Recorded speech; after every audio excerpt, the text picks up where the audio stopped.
दुनिया के सबसे बड़े लोकतंत्र के लीडर का दुनिया के सबसे खतरनाक और खूनी लीडर्स को गले लगाना ये दिल तोड़ने वाला है। ये स्टेटमेंट किसका है? ये स्टेटमेंट है जेलेंस्की, व्लादिमीर जेलेंस्की, यूक्रेन के राष्ट्रपति व्लादिमीर जेलेंस्की का है। जब 9 जुलाई को भारत के प्रधानमंत्री पीएम मोदी रूस के दौरे पर जाते हैं तो व्लादिमीर पुतिन इनको गले लगाते हैं। तो ये स्टेटमेंट दिया गया किसके द्वारा? जो व्लादिमीर जेलेंस्की हैं, यानी यूक्रेन के राष्ट्रपति के द्वारा यह स्टेटमेंट दिया गया। इसके ठीक 44 दिन बाद, इसके ठीक 44 दिन, 9 जुलाई के ठीक 44 दिन बाद ही भारत के प्रधानमंत्री यानी पीएम मोदी यूक्रेन के दौरे पर जाते हैं। यूक्रेन के दौरे पर जाते हैं और यूक्रेन के राष्ट्रपति को गले लगाते हैं, उनके कंधों पर हाथ रखते हैं और कहते हैं कि उन्होंने व्लादिमीर जो पुतिन हैं, रसिया के राष्ट्रपति हैं, उनके आंखों में आंखें डालकर कहा कि ये समय जंग का नहीं है, ये समय युद्ध का नहीं है, इसलिए युद्ध रुकना चाहिए। ये पीएम मोदी के द्वारा कहा जा रहा है, जो व्लादिमीर जेलेंस्की यानी कि यूक्रेन के राष्ट्रपति है उनके द्वारा कहा गया। जब पीएम मोदी यूक्रेन के दौरे पर है उसी समय भारत के रक्षा मंत्री राजनाथ सिंह अमेरिका में 2 डिफेंस डील को कर रहे हैं, 2 डिफेंस डील पर साइन कर रहे हैं। तो ऐसे में सोशल मीडिया पर चर्चा इस बात की बहुत तेज हो रही है, सोशल मीडिया में चर्चा इस बात की बहुत तेज हो रही है कि क्या जो पीएम मोदी हैं ये अमेरिका के दबाव में यूक्रेन गए हैं या चाइना का डर इन्हें सता रहा है, इस वजह से वहां पर गए हैं। तो सारे मुद्दे को समझेंगे, डिटेल से समझेंगे। इसके पहले जानते हैं, और एक एक्सपर्ट हैं जिनको कहा जाता है रूस मामले के एक्सपर्ट हैं, जिनका नाम है राजन कुमार। इनके स्टेटमेंट्स के आधार पर समझेंगे कि किस आधार पर। तो इन्होंने बताया कि 3 ऐसा वजह है जिसके कारण पीएम मोदी यूक्रेन गए हैं। इन्होंने क्या बताया है? पहली बात इन्होंने बताया कि जो एक्ट ऑफ बैलेंस है, एक्ट ऑफ बैलेंस है, इसकी वजह से। ये एक्ट ऑफ बैलेंसिंग क्या है इसके बारे में समझते हैं। जंग के बीच पीएम मोदी के रूस जाने के बाद आलोचना हो रही थी, बहुत तेजी से आलोचना हो रही थी। पश्चिमी देशों में रूस के दौरे से नाराजगी जताते हुए भारत पर आरोप लगाते थे कि भारत एक तरफा स्टैंड ले रहा है, यानी कि रसिया का स्टैंड ले रहा है। भारत में विकास से जुड़े मामलों को लेकर भी सुरक्षा समझौतों तक में पश्चिमी देशों का बड़ा प्रभाव है। यही वजह है कि पीएम मोदी इस यात्रा के तहत दोनों धड़ों के बीच संतुलन साधने के लिए यूक्रेन का, पहले इन्होंने रसिया का यात्रा किया, फिर यूक्रेन का यात्रा किया। फिर दूसरा फैक्टर, ये तो पहला फैक्टर हो गया। दूसरा फैक्टर क्या है? दूसरा फैक्टर है ब्रिज रोल्स, ब्रिज रोल, यानी कि ब्रिज रोल। भारत एक जो सेतु है, सेतु का काम करता है। कैसे काम करता है? रूस यूक्रेन युद्ध को न तो अमेरिका रोकना चाहता है, न ही रूस इसे खत्म करने की कोई दिलचस्पी ले रहा है। न तो यानी जो यूएसए है ये भी रोकना नहीं चाहता है, न ही रसिया इस पर कोई दिलचस्पी दिखा रही है कि ये युद्ध खत्म हो जाए। इसमें जब पीएम मोदी जब रूस गए थे तो उन्होंने शांति की बातें की थी, यूक्रेन जाकर भी यही बात कहेंगे। भारत सिर्फ खुद को रिप्रेजेंट नहीं कर रहा है, बल्कि जो ग्लोबल साउथ के देश हैं, ग्लोबल साउथ के देश हैं, उसको भारत रिप्रेजेंट करता है, भारत उसका नेतृत्व कर रहा है। ऐसे में जो पीएम मोदी हैं यूक्रेन जाकर ग्लोबल साउथ के देशों का पक्ष रखेंगे। अब भारत ने यह साबित भी किया है और कोशिश भी किया है कि 2 गुटों में जो बनी है दुनिया बटी हुई है, उसमें एक ब्रिज का काम करे, एक सेतु का बात काम करे। एक तरफ रसिया उसके दोस्त हैं, एक तरफ पश्चिमी देश अमेरिका और उसके अलायंस और उसके दोस्त हैं। इन दोनों बीच में भारत हमेशा से न्यूट्रल रहकर एक सेतु का काम किया है। तो यानी भारत एक ब्रिज रोल प्ले कर रहा है। तीसरी बात करते हैं, तीसरी है द्विपक्षीय वार्ता। भारत यूक्रेन के बीच बीते 25 सालों में व्यापारिक संबंधों में इजाफा को मिला है भारत और यूक्रेन के बीच में। हालांकि भारत को यूक्रेन के साथ व्यापार घाटा भी देखने को मिल रहा है। 2024 में यूक्रेन से लगभग 1081 करोड़ का इंपोर्ट भारत किया है। 1081 करोड़ का भारत इंपोर्ट किया है। कहां से? यूक्रेन से भारत किया है। फिर उसके बाद इंपोर्ट उतना किया है, जबकि एक्सपोर्ट वैल्यू की अगर बात किया जाए तो भारत का जो एक्सपोर्ट वैल्यू है 88.84 करोड़ है। यानी कि भारत का यूक्रेन से जो व्यापार घाटा है, ट्रेड डेफिसिट है, इसके बाद भी भारत इंगेज कर रहा है। किससे? यूक्रेन से इंगेज कर रहा है। पिछले साल में यूक्रेन के साथ भारत का जो व्यापार है वो नेगेटिव में चला गया था, एक्सपोर्ट वैल्यू बहुत कम हो गई थी। पीएम मोदी का दौरे का मेन मकसद है दोनों के बीच जो ट्रेड है उसे बैलेंस करना, उसे संतुलित उसमें साधना। फिर उसके बाद सोशल मीडिया पर किस तरीके के क्लेम किए जा रहे हैं, किस तरीके के दावे किए जा रहे हैं। तो दावा पहला दावा क्या है कि मोदी अमेरिका, यानी पीएम मोदी अमेरिका को साधने के लिए और चीन की वजह से यूक्रेन गए हैं। कैसे गए हैं इसकी हकीकत के बारे में समझते हैं। जो रसिया मामले के एक्सपर्ट हैं राजन कुमार, इनके द्वारा क्या कहा जा रहा है इसके बारे में समझते हैं। यूक्रेन युद्ध के बाद भारत रूस के साथ ट्रेड बहुत बड़ा है। इस वजह से भारत पर रूस के जो करीब होने का आरोप लगता आ रहा है, क्योंकि रसिया से बहुत ज्यादा भारत तेल खरीदना शुरू किया है। फिर उसके बाद भारत पर अमेरिका, कुछ और पश्चिमी देशों का भारत पर दबाव था कि वो एक लोकतांत्रिक देश होने के नाते भारत को लोकतांत्रिक देशों के साथ ही संबंध बेहतर करना चाहिए, क्योंकि रसिया एक लोकतांत्रिक देश नहीं है, रसिया एक कम्युनिस्ट देश है। भारत का अमेरिका के साथ व्यापार सबसे ज्यादा है, ये बढ़ता ही जा रहा है। अमेरिका के साथ रहना भारत की मजबूरी भी है, क्योंकि वह चीन के साथ किसी भी विवाद में रूस से कहीं ज्यादा मदद कर सकता है। क्योंकि जो रसिया की दोस्ती है ना, वो चाइना के साथ भी है, रसिया की जो दोस्ती है वो इंडिया के साथ भी है। तो कभी भी अगर चाइना और इंडिया के बीच में विवाद होता है तो रसिया भारत का मदद करने नहीं आएगा, इसलिए नहीं आएगा क्योंकि रसिया की दोस्ती चाइना के साथ है।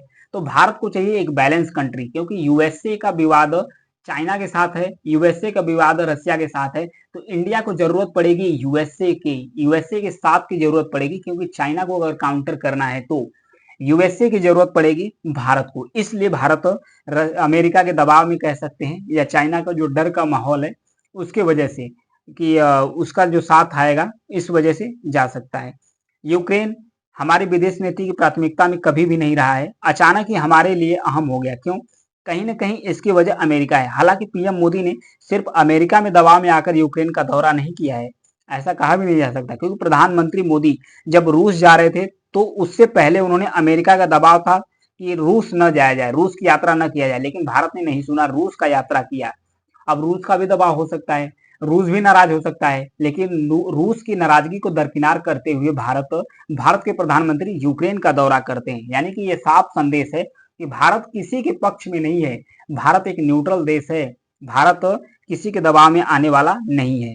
ये सब मुद्दा चल रहा था। और दूसरा क्लेम क्या किया जा रहा है? दूसरा क्लेम है कि भारत ने रूस से तेल खरीदना बंद किया तो जंग रुकने में रूस को मजबूर हो जाएगा। ऐसा कहा जा रहा है कि अगर भारत तेल खरीदना बंद कर दे रसिया से तो रसिया मजबूर हो जाएगा कि इस जंग को यहीं रोक दिया जाए। ये व्लादिमीर जेलेंस्की के द्वारा भी कहा जा रहा है, जो कि यूक्रेन के राष्ट्रपति है।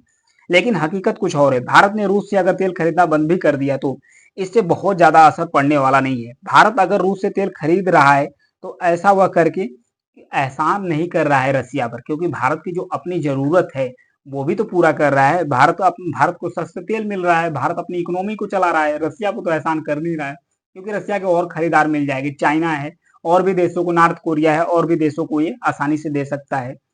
दरअसल भारत जुलाई में चीन को पछाड़कर रूस से तेल खरीदने वाला सबसे बड़ा देश बन गया था। भारत अपने कुल इंपोर्ट का लगभग जो 44% जो क्रूड ऑयल होता है, ये रसिया से ही इंपोर्ट करना शुरू कर दिया है। राइटर्स के मुताबिक भारत में रूसी तेल की जो खपत है प्रतिदिन कितनी है? 2.07 मिलियन प्रति बैरल्स भारत में रूसी तेल का खपत होता है। ऐसे में अगर भारत रूस से तेल खरीदना बंद कर देता है तो मार्केट में तेल के दाम और भी बढ़ जाएंगे, कई जरूरी चीजें भी महंगी हो जाएंगी, इससे इकोनॉमी पर संकट आ जाएगा। भारत की भी कुछ सीमाएं हैं, इसलिए भारत रसिया से तेल खरीद रहा है। भारत रसिया पे एहसान नहीं कर रहा है। भारत की अर्थव्यवस्था, विदेश में निवेश, डिप्लोमेटिक रिसोर्सेस उतना बड़ा नहीं है कि वह इतनी बड़ी जंग को रुकवा सकता है। मोदी जंग को रोकने के लिए अपील कर सकते हैं, दोनों पक्षों को एक साथ लाने के लिए प्लेटफॉर्म उपलब्ध करा सकते हैं, लेकिन जंग को रोक नहीं सकते, क्योंकि जब रूस यूक्रेन किसी कंडीशन को मानने के लिए तैयार होंगे तभी तो जंग रुकेगी, अन्यथा जंग रुकना मुश्किल हो जाएगा। और भी समझते हैं, कुछ और भी ऐसे मौके आए हैं जब भारत ने यूक्रेन के खिलाफ रूस का साथ दिया है। ये कब कब मौके थे? भारत ने 2023 में अपने यहाँ हुई जो G20 की बैठक थी, भारत के यहाँ G20 की बैठक थी, इस सम्मेलन में पश्चिमी देशों के दबाव के बावजूद भी यूक्रेन को नहीं बुलाया था। अब वहीं 2022 में बात किया जाए तो यूनाइटेड नेशन जो सिक्योरिटी काउंसिल है, इसमें यूक्रेनी इलाकों पर रूसी कब्जे और जनमत संग्रह के खिलाफ जो निंदा प्रस्ताव पेश किया गया था, उसमें भारत इस प्रस्ताव में वोटिंग देने से दूरी बनाई थी। फिर वहीं जुलाई 2024 की अगर बात करते हैं तो जुलाई 2024 में यूनाइटेड नेशन जो जनरल असेंबली है, यूनाइटेड नेशन जनरल असेंबली में यूक्रेन के खिलाफ रूसी हमले को रोकने के लिए वोटिंग हुई थी। हालांकि भारत भी इससे दूर हो गया था।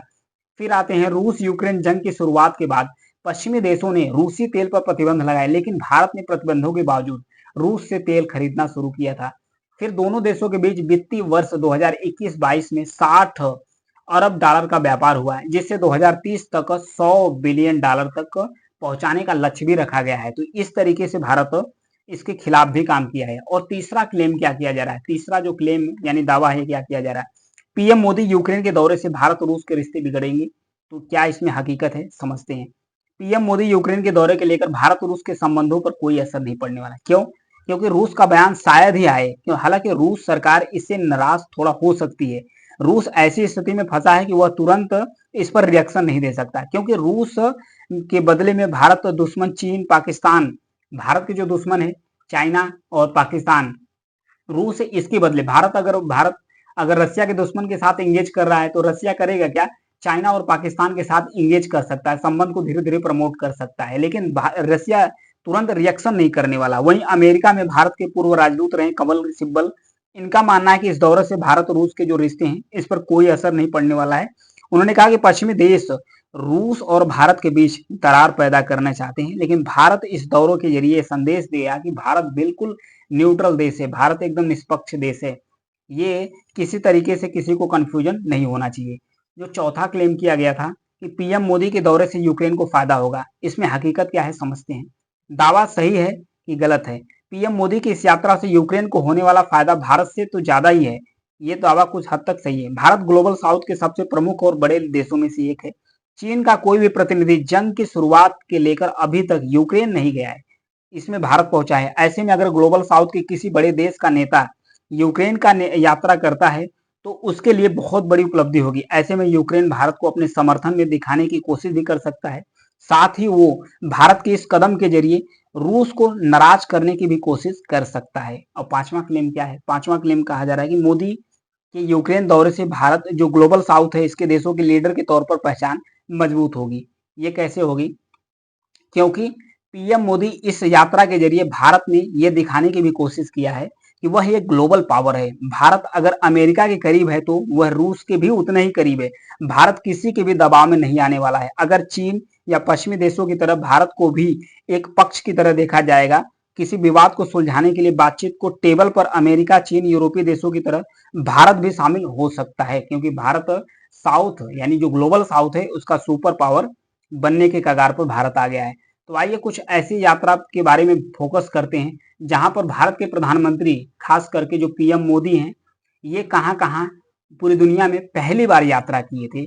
इससे पहले भारत के किसी प्रधानमंत्री के द्वारा दौरा नहीं किया गया था। पहला है इजराइल।